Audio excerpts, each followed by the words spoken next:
Secularism کیا ہے؟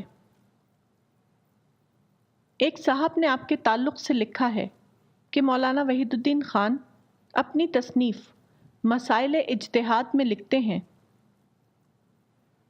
حقیقت یہ ہے کہ سیکولرزم کوئی مذہبی عقیدہ نہیں۔ سیکولرزم کا مطلب لا مذہبیت نہیں، بلکہ مذہب کے بارے میں غیر جانبدارانہ پالیسی اختیار کرنا ہے۔ یہ ایک عملی تدبیر ہے۔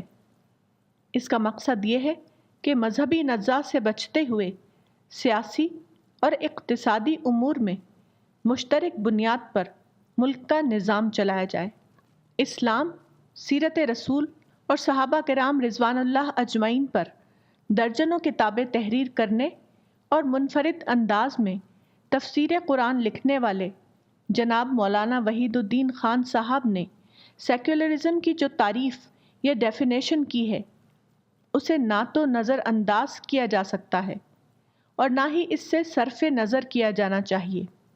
گزارش مگر یہ ہے کہ ہمیں شیخی مارنے سے پرہیز کرتے ہوئے تحمل سے دوسرے کا نقطہ نظر بھی سننے کا حوصلہ رکھنا چاہیے۔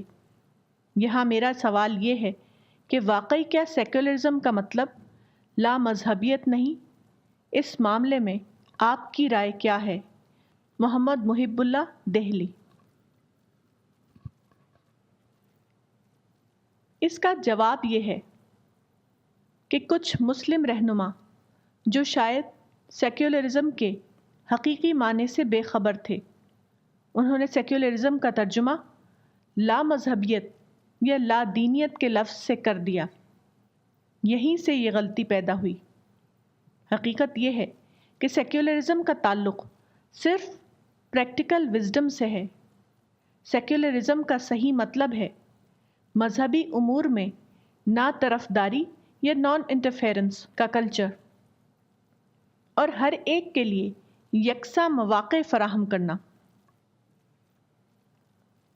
Secularism seeks to ensure and protect freedom of religious belief and practice for all citizens. It is simply a framework for ensuring equality throughout society, in politics, education, the law, and elsewhere, for believers and non-believers alike. جو لوگ خود ساختہ طور پر مذہب میں politics کو شامل کرتے ہیں، ان کو یہ تعریف موافق نہیں آتی، مگر یہ ان کا ذاتی مسئلہ ہے۔ علمی اعتبار سے یہ کوئی مسئلہ نہیں۔